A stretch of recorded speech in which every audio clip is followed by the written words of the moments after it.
Hi, hello, வணக்கம் நண்பா. இப்ப எல்லார் வீட்லயும் வந்து ஒரு 2 வண்டியா இருக்குது. எதனாலன்னா, ஒண்ணு நம்ப டெய்லி ஆஃபீஸுக்கு போறது, இன்னொன்னு வந்து நம்ப கடைக்கெல்லாம் போறது அப்படின்னு சொல்லிட்டு 2 வண்டியா எல்லாரும் யூஸ் பண்ணிட்டு இருக்காங்க. அந்த வரிசையில இப்ப ஸ்கூட்டர் வந்து ரொம்ப பிரபலமாயிட்டு இருக்கு. அந்த ஸ்கூட்டர் ஆக்சுவலா இப்ப வந்து ஆஃபீஸ் போறதுக்குமே இந்த ஸ்கூட்டர யூஸ் பண்ணலாம் அப்படிங்கிற மாரி ஒவ்வொரு கம்பெனியும் அந்த ஸ்கூட்டரோட என்ன சொல்றது ஃபெசிலிட்டிஸை வந்து இம்ப்ரூவ் பண்ணிட்டே போயிட்டு இருக்காங்க அப்படின்னு தான் சொல்லணும். அது மட்டும் இல்லாமல் லாங் டிரைவ் வரையும் இப்போ வந்து ஸ்கூட்டிலேயே போகலாம் அப்படிங்கிற மாதிரி வண்டியை வந்து மெருகேற்றி வச்சிருக்காங்க எல்லா கம்பெனியும். அதில் யமஹாவை பற்றி சொல்லணும்னா வேற லெவல் அப்படின்னு தான் சொல்லணும். நம்ம விசட் எக்ஸ்ஆர், யமஹாவில் விசட் எக்ஸ்ஆர், ரே விசட் எக்ஸ்ஆர் வண்டியை தான் இன்னைக்கு ரிவ்யூ பார்க்க போகிறோம்.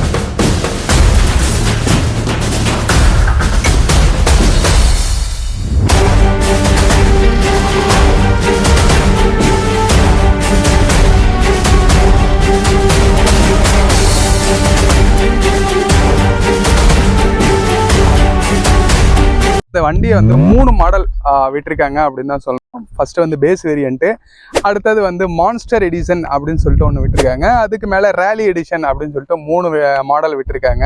அதில் பேஸ் வேரியன்ட் பார்த்துக்கிட்டோம் அப்படின்னா ஃப்ரண்ட்டில் டிஸ்க்கு இருந்தும் வருது, இல்லாமையும் வருது ஃப்ரண்ட் டிஸ்க்கு. மான்ஸ்டர் எடிஷனில் அந்த மான்ஸ்டரோட ஸ்டிக்கர் போட்டு கொடுத்துருக்காங்க.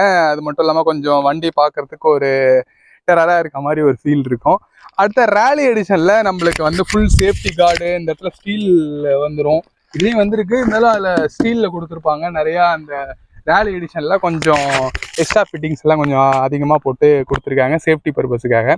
இப்போ நம்மள்கிட்ட இருக்கிறது வந்து base variant, disc front disc உள்ள மாடலு. இதில் என்னென்ன ஃபியூச்சர்ஸ் இருக்குது அப்படின்னு சொல்லிட்டு ஒன்று ஒன்றா பார்த்துருவோம். ஃபர்ஸ்ட் இதோட டிசைன் பற்றி சொல்லணும் அப்படின்னா, டிசைன் வந்து வேற லெவல் அப்படின்னு தான் சொல்லணும். நம்ம மற்ற வண்டியெல்லாம் கம்பேர் பண்ணும்போது, மற்ற ஸ்கூட்டர்லாம் கம்பேர் பண்ணும்போது இதோட டிசைன் வந்து கொஞ்சம் தனித்துவமாக தெரியுது அப்படின்னு தான் சொல்லணும். மெயினாக இந்த வண்டியோட வெயிட் ஃபஸ்ட்டு ஸ்டார்டிங், ஏன்னா இந்த வந்து லேடிஸ் மெயினாக யூஸ் பண்ணுறதுனால வெயிட் எவ்வளோ இருக்குது அப்படின்னு பார்த்தீங்கன்னா 99 kgs தான் இருக்கும். ஈஸியாக மூவ் பண்ணிக்கலாம், ஈஸியாக நவுத்திக்கலாம். டிராஃபிக்கில் கூட காலை ஊனி ரிவர்ஸ் வரத்துக்கு ரொம்ப ஈஸியாக இருக்குது அப்படின்னு தான் சொல்லணும். நான் ஓட்டி பார்த்த பில்லியன் உட்கார சீட் வந்து நல்லா சாஃப்டாகவும் நல்லா குஷனாக கொடுத்துருப்பாங்க. அந்த மாதிரி இந்த இடமும் நல்லா கொஞ்சம் ஒரு ஸ்டெப் இறங்கின மாதிரி நம்ம உட்காந்து ஓட்டுறதுக்கு நல்ல ஒரு வாகான பொசிஷன் இருக்கு அப்படின்னு தான் சொல்லணும். கால் வைக்கிறதுமே நல்ல ஒரு ஸ்பேஸ் இருக்கு நம்மளுக்கு. அது மட்டும் இல்லாமல் இது வந்து ஒரு நம்மளுக்கு ஒரு பாதுகாப்பு வளைய மாதிரி ஒரு ஃபீல் ஆகுது. நீங்கள் எப்படின்னு சொல்லிட்டு கீழே கமெண்ட் பண்ணுங்க. சாவியை பற்றி சொல்லணும் அப்படின்னா இதுலேயே எல்லாமே நம்ம பண்ணிக்கலாம். சீட்டு திறந்துக்கலாம், சைட் லாக் பண்ணிக்கலாம். ஓவரால் எல்லாமே இந்த கிளஸ்டர்லேயே கொடுத்துட்றாங்க. அதாவது சாவி, அதாவது மல்டிபர்பஸ் சாவி, ரிமோட்லாம் இப்போ வந்துட்டு இருந்தாலும் இதில் வந்து எல்லாமே கொடுத்துட்றது ஒரு இதுதான். இன்னொன்று, இந்த வண்டியோட பூட் ஸ்பேஸ் பற்றி சொல்லணும் அப்படின்னா 21 லிட்டர்ஸ் கொடுத்துருக்காங்க.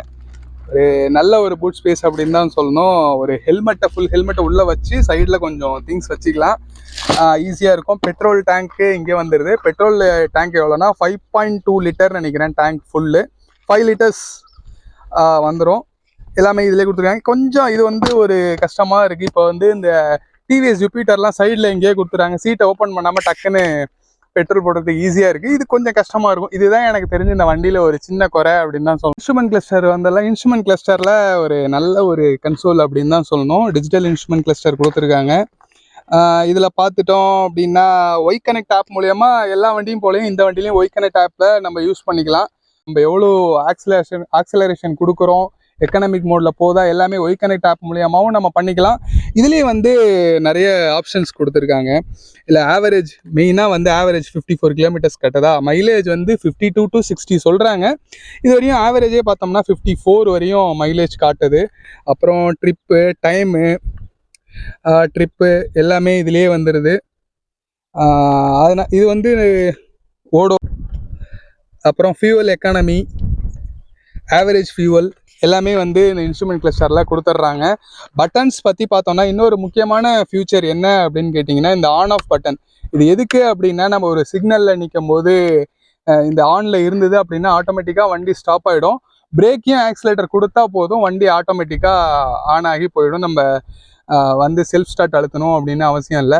இது ஆக்சுவலாக கேள்விப்பட்ட மாதிரி இருக்குல்ல, நம்ம i3 டெக்னாலஜி அப்படின்னு சொல்லிட்டு நம்ம ஸ்ப்ளெண்டரில் ஹீரோவில் கொடுத்த மாதிரி இதுலேயும் கொடுத்துருக்காங்க. ஒரு நல்ல ஒரு ஃபீச்சர் அப்படின்னு தான் சொல்லணும். ஈஸியாக டக்குன்னு பிரேக்கை பிடிச்சோன்னா வண்டி ஸ்டார்ட் ஆகிடும், டக்குன்னு மூவ் பண்ணி போயிடலாம். அதுக்கப்புறம் பாஸ் சுவிட்ச் வந்து இதில் வித்தியாசமாக இதில் கொடுத்துருப்பாங்க. பாஸ் சுவிட்ச் நல்லாயிருக்கும். நம்ம இந்த இடத்துலலாம் வர சுவிட்ச் வந்து அடிக்கடி ப்ராப்ளம் ஆகிடும். ஆனால் இதிலே கொடுத்துருக்கிறது ஓகே தான். பட்டன்ஸ் எல்லாமே நல்ல ஒரு வழக்கம் போல் இந்த நம்ம யமஹாவில் கொடுக்குற மாதிரி நல்ல ஒரு ப்ரீமியமாக ஒரு நல்ல லுக்காக தான் இருக்குது. லைட்ஸை பற்றி சொல்லணும் அப்படின்னா நம்ம பெரிய வண்டியிலலாம் வர மாதிரி தனியாக இண்டிகேட்டர் கொடுத்துருக்காங்க. பார்த்தீங்கனாலே தெரியும், இது வந்து எஃபிசெட் இண்டிகேட்டர் மாதிரி இல்லை, எஃபிசெட்டோட இண்டிகேட்டரே தான். அதே மாதிரியே இருக்குல்ல, ஏன்னா நம்ம வண்டியில் இருக்கிறதுனால இது நல்லாவே தெரியுது. தனியாக கொடுத்துருக்காங்க. இது வந்து இந்த எல்இடி டிஆர்எல் கொடுத்துருக்காங்க. நல்லா பிரைட்டாகவே இருக்குது. பகலில் ஈஸியாக இருக்கும் நம்மளுக்கு இதை யூஸ் பண்ணுறதுக்கு. யாராவது எதுக்காக வந்தால் கூட ஆமாம், பகலில் கூட தானே டிஆர்எல் நல்ல வெளிச்சமாக தானே இருக்குது. அதுக்காக தான் சொன்னேன். நைட்டில் சும்மா வண்டி நிற்கும் போது இதை போட்டோம்னா ஈஸியாக ஐடென்டிஃபை பண்ணலாம். அதுக்கப்புறம் லைட்டை பற்றி எல்இடி, இது வந்து டிம்மு, இது ரெண்டும் பிரைட்டு. பார்த்தீங்கன்னா நல்லாயிருக்கும்.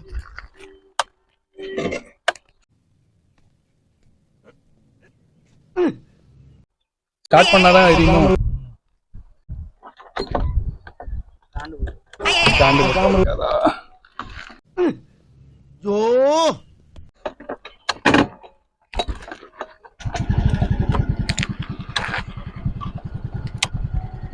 பிரைட்டா, இது வந்து பிரைட்டு பார்த்தீங்கன்னா ரெண்டு பக்கமும் இருக்கும்.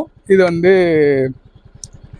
டிம்மு. இந்த லைட் வந்து நல்லா ஒரு சூப்பராக இருக்கும் இந்த வண்டியில். அதனாலேயே எனக்கு இந்த வண்டி கொஞ்சம் பிடிக்கும்னு வச்சிங்களேன். சூப்பராக இருக்கும் லைட்டு.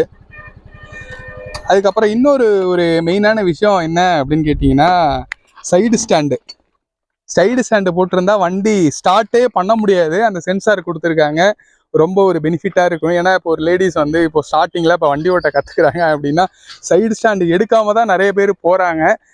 மகளிர் எல்லாருமே அப்படி தான் பண்ணுறாங்க. ஆனால் இந்த வண்டியில் கண்டிப்பாக வண்டியை ஸ்டார்ட்டே பண்ண முடியாது. அது ரொம்ப பெனிஃபிட்டாக இருக்கும் அப்படின்னு நினைக்கிறேன். இந்த வண்டியோட இன்ஜினை பற்றி சொல்லணும் அப்படின்னு கேட்டிங்கன்னா 125cc single cylinder 4 stroke 2 valve air cooled engine தான் கொடுத்துருக்காங்க. அதுக்கப்புறம் இதோட பவர் அப்படின்னு கேட்டிங்கன்னா 8.2 bhp பவர், 9.7 Nm டார்க் கொடுக்குது. புல்லு நல்லா தான் இருக்குது. எல்லா வண்டியை போலையும் இதுலேயும் ஸ்டார்டிங்கில் அந்த ஆக்சிலரேஷன் பயங்கரமாக இருக்குது அப்படின்னு தான் சொல்லணும். இப்போ மெயினாக இந்த வண்டியில் என்னென்னா டெலஸ்கோபிக் சஸ்பென்ஷன் கொடுத்துருக்காங்க. நம்ம பெரிய வண்டியிலலாம் கொடுக்குற மாதிரி இந்த வண்டிலையும் டெலஸ்கோபிக் சஸ்பென்ஷன் கொடுத்துருக்காங்க. என்ன ஒரு பெனிஃபிட்டு அப்படின்னு கேட்டிங்கன்னா நிறைய பேர் ஸ்கூட்டர் வச்சுருக்கவங்களுக்கு தெரியும், வண்டி நைட்டில் போகும்போது வண்டியோட லைட் அப்படியே கடன்னு ஆடும். ஆனால் இந்த வண்டியில் அப்படி இருக்காது. ஒரு நல்ல ஒரு வியூ இருக்கும் அப்படின்னு நான் ஓட்டும்போது தெரிஞ்சது. ரொம்ப ஆடலைனாலும் ஓரளவு நல்லாவே ஸ்டெடியாக போகிற மாதிரி எனக்கு ஒரு ஃபீல் கிடச்சிது அந்த லைட்டு வந்து ஸ்டேபிளாக அடிக்கும் போது. இதுதான் இதோட மெயின் அட்வான்டேஜ் நினைக்கிறேன். நல்ல ஒரு சஸ்பென்ஷன் கொடுக்குது. பேக்லேயும் அந்த மாதிரி நார்மலாக ஸ்ப்ரிங் டைப் சஸ்பென்ஷன் தான் கொடுத்துருக்காங்க. பார்த்தீங்கனாலே தெரியும்னு நினைக்கிறேன். சிங்கிள் சஸ்பென்ஷன் கொடுத்துருக்காங்க. இதான் இந்த வண்டியோட சஸ்பென்ஷன். ஆக்சுவலாக சஸ்பென்ஷன் நல்லாவே இருக்குது. டபுள்ஸு போனாலும் சரி, நாங்கள் ட்ரிபிள்ஸு போனாலும் சரி, வண்டியோட சஸ்பென்ஷன் ஓகே, பயங்கரமாக இருக்குது அப்படின்னு தான் சொல்லணும். ஃப்ரண்ட் டயர் பார்த்துட்டோம் அப்படின்னு கேட்டிங்கன்னா 90/90 செக்ஷன் டயர் கொடுத்துருக்காங்க. டிஸ்க்கு பிரேக்கை வந்து 190 mm டிஸ்க்கு கொடுத்துருக்காங்க. ஏற்கனவே சொல்லியிருப்பான்னு நினைக்கிறேன், டெலஸ்கோபிக் சஸ்பென்ஷனு. ஃப்ரண்ட் அலாய் வந்து 12 inch அலாய் கொடுத்துருக்காங்க. பார்க்குறதுக்கு என்ன சொல்கிறது, ஒரு கொஞ்சம் எல்லா வண்டியோட இந்த ஒரு வீலை பார்க்கறது கொஞ்சம் பெருசாக இருக்க மாதிரி எனக்கு ஒரு ஃபீல் இருக்குது. நீங்கள் என்ன அப்படின்னு சொல்லிட்டு வழக்கம் போல் கமெண்ட் பண்ணுங்க நண்பா. பின்னாடி இது எல்லாமே ஹாலோஜன் பல்ப்ஸ் தான் நண்பா. அப்புறமா வந்து இண்டிகேட்டரு, ரியர் லைட்டு எல்லாமே ஹாலோஜன் தான். பேக் மாட்டுறதுக்கு ஒரு ஹூக்கு கொடுத்துருக்காங்க, பார்த்தீங்கனாலே தெரியும்னு நினைக்கிறேன். இந்த வண்டியோட கிரவுண்ட் கிளியரன்ஸ் ரொம்ப முக்கியம் இல்லை, 175 mm கிரவுண்ட் கிளியரன்ஸ் கொடுத்துருக்காங்க. மற்றபடி இந்த வண்டியில் வந்து இன்னொரு எனக்கு ரொம்ப பிடிச்சது, வைக்கிறதுக்கும் கஷ்டம் இல்லை, கால் எடுத்து உள்ளே வைக்கிறதுக்கும் கஷ்டம் இல்லை, கரெக்டான ரேஷியோவில் இருக்குது அப்படின்னு சொல்லிட்டு நான் நினைக்கிறேன். சில வண்டியில் கொஞ்சம் இது எக்ஸ்ட்ரா அகலமாக இருக்கும். இந்த வண்டியோட எக்ஸோரூம் ப்ரைஸ் அப்படின்னு கேட்டிங்கன்னா 96,000லேருந்து ஸ்டார்ட் ஆகுது. 3 வேரியண்ட்டு தகுந்தபடி ப்ரைஸ் ரேட்டு வருது. அதே மாதிரியே வண்டியிலையும் சில மாற்றங்கள் தராங்க யமஹா. எனக்கு இன்னொன்று ரொம்ப பிடிச்ச விஷயம் என்னன்னு கேட்டிங்கன்னா மைலேஜ் தான். ஆவரேஜாக 50க்கு மேலே மைலேஜ் கொடுக்குது. அதுவே ஒரு பெரிய விஷயம் அப்படின்னு சொல்லிட்டு நான் நினைக்கிறேன். வேறு என்ன நண்பா, இந்த வண்டி வாங்கணும்னு யாருக்கெல்லாம் ஐடியா இருக்கோ கண்டிப்பாக போய் ட்ரை பண்ணி பாருங்கள். டெஸ்ட் ட்ரைவ் பார்த்துட்டு உங்களுக்கு செட் ஆகுதா அப்படின்னு சொல்லி உட்காந்து பார்த்துட்டு வண்டியை எடுங்க. ஏன்னா வண்டியை ஃபுல்லாக ஓட்ட போகிறது வண்டி வாங்கும்போது நீங்கள் தான். அப்படிங்கும்போது உங்களுக்கு பிடிச்சிருந்தா மட்டும் டெஸ்ட் ட்ரைவ் பார்த்துட்டு கண்டிப்பாக எடுங்க. எங்கே வண்டி வாங்க போனாலும் டெஸ்ட் ட்ரைவ் கண்டிப்பாக கொடுப்பாங்க, நீங்கள் கேளுங்க. அப்படி கேட்கல அப்படின்னா அவங்க வண்டியே வேணாம். ஏன்னா நம்மளுக்கு பிடிச்சிருந்தா தான் அந்த வண்டியை ஓட்டும் போது ஒரு ஃபீல் நமக்குள்ளே எப்போதுமே இருந்துக்கிட்டே இருக்கும். வண்டி வாங்குறது சாதாரண விஷயமே இல்லை அப்படின்னு சொல்லிட்டு எல்லாருக்குமே தெரியும். மற்றபடி வேறு என்னன்பா, எப்போதும் ஹெல்மெட் போட்டு வண்டி ஓட்டுங்க. ரொம்ப ரேஷ் டிரைவிங் வேணாம், சேஃப்டியாக போங்க. நம்ம வீடியோ பிடிச்சிருந்தேன்னா சப்ஸ்கிரைப் பண்ணுங்கள். வழக்கம் போல் நம்ம சேனலில் சொல்கிற மாதிரி என்ஜாய் பண்ணுங்க நண்பா.